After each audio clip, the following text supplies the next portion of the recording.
السلام علیکم ورحمۃ اللہ وبرکاتہ۔ میرے اسلامک چینل کے ناظرین، آپ سب کو خوش آمدید و مرحبا کہتا ہوں۔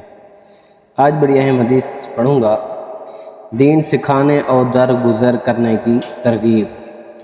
دین سکھاتے ہوئے قاری صاحبان بڑا مار رہے ہوتے ہیں بچوں کو، تو اس لیے یہ حدیث سماعت فرمائیں، بچوں کو مارنا نہیں چاہیے۔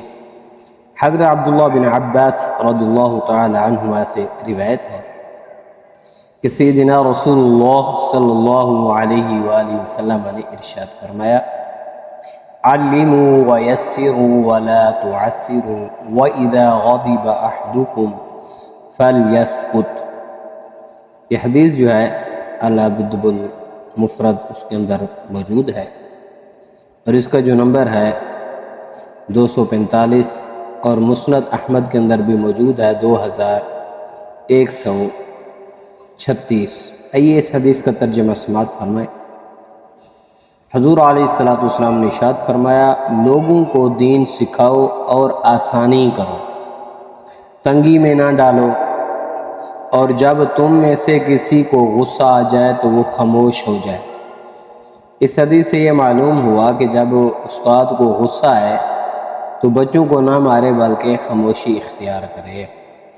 اس حدیث مبارک میں یہ ترغیب دی گئی کہ لوگوں کو ضروری دینی مسائل سکھائے جائیں، اور دین سکھانے میں نرمی اور آسانی ہونی چاہیے۔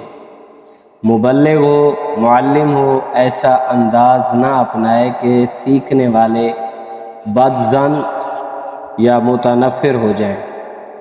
نیز غصے کا ایک علاج بتایا گیا ہے کہ ایسی صورت میں خاموش ہونے سے بھی غصہ پر قابو پا سکتے ہیں، اس لیے کہ اعضاء کا متحرک ہونا غصے کو بھڑکاتا ہے، تو سکوت اور سکون کی وجہ سے غضب کی کیفیت جاتی رہتی ہے۔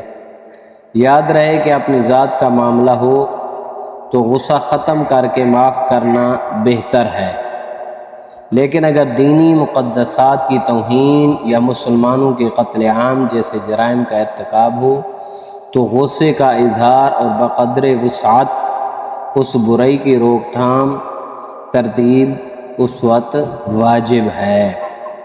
تو اس لیے جب دین سکھایا جائے، بچوں کو قرآن پاک یا دینی مسائل سکھا رہے ہوں، تو اس وقت بچے کو نہ آئے تو درگزر کرنا چاہیے، استاد کو مارنا نہیں چاہیے، تاکہ بچے بدظن نہ ہو جائیں۔ تو اس لیے اس حدیث سے یہ معلوم ہوا کہ غصہ آ جائے تو اس وقت خاموشی اختیار کریں، تو جب انسان خاموش ہو جاتا ہے تو اس وقت اس کا غصہ بھی ختم ہو جاتا ہے۔ تو دعا ہے اللہ تعالی ہم سب پر اپنا خصوصی فضل و کرم فرمائے، اور ہم سب کو دین سیکھنے اور سکھانے کی توفیق